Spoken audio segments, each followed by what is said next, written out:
Ikinatuwa ng mga grupo ng trucker ang pagpapawalang bisa sa daytime truck ban sa lungsod ng Maynila. Yun nga lang, may ilang motoristang tutol dito. Balitang hatid ni Victoria Tulad. Matapos ng halos 7 buwan, pinawalang bisa ni na Mayor Joseph Estrada, Vice Mayor Isko Moreno at City Council ang daytime truck ban dito sa Maynila sa bisa ng Executive Order No. 67. Ibig sabihin, mas maluwag nang makakadaan ang mga truck sa lungsod. Ika-24 ng Pebrero nang una itong ipatupad para masolusyonan ang matinding pagsisikip ng trapiko na di umano'y idinudulot ng mga truck.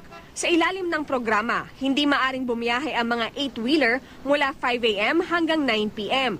Bagamat nakabawas nga ito ng trapiko sa lungsod ng Maynila, naging negatibo naman daw ang epekto ng truck ban sa ekonomiya ng bansa. Hindi kasi nakararating sa oras ang mga delivery. Maraming produkto rin ang naiiwang nakatiwangwang sa mga pantalan.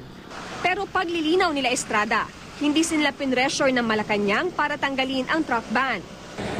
Ngayon, ang MMDA truck ban na muli ang inoobserbahan sa Maynila. Bawal ang mga truck sa kalsada mula alas 6 ng umaga hanggang alas 10 ng umaga at mula alas 5 ng hapon hanggang alas 10 ng gabi, maliban na lang kung linggo at holiday. Ikinatuwa ng Truckers Association at truck drivers ang pagpapasawalang bisa ng daytime truck ban. Malaki na rin daw kasi ang nawawala sa kanilang kita. Yung sweldo po ninyo naapektuhan ba? Siyempre ma'am, wala kang ganong biyahe. Kasi sa karamihan sa trucking, 4 biyahe dyan. Tapos 1%. Medyo lumuwag po. Maganda na yung kaysa nung may naka 1 lane kami, mahaba yung traffic. Pero may mga motoristang hindi masaya. Sa pagtatanggal ng truck ban, sila naman daw ang maaapektuhan. Dapat ibalik ang truck ban. Para saka bigyan ng isang lane lang talaga yung trailer. Kasi katulad namin, laki ng boundary ko, 1.8.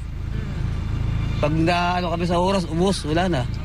Bagamat nilift na nga ang daytime truck ban sa Maynila, paalala sa mga motorista, mayroon pa ring extended truck ban sa ibang lungsod, gaya na lamang sa Parañaque. Victoria Tulad, GMA News.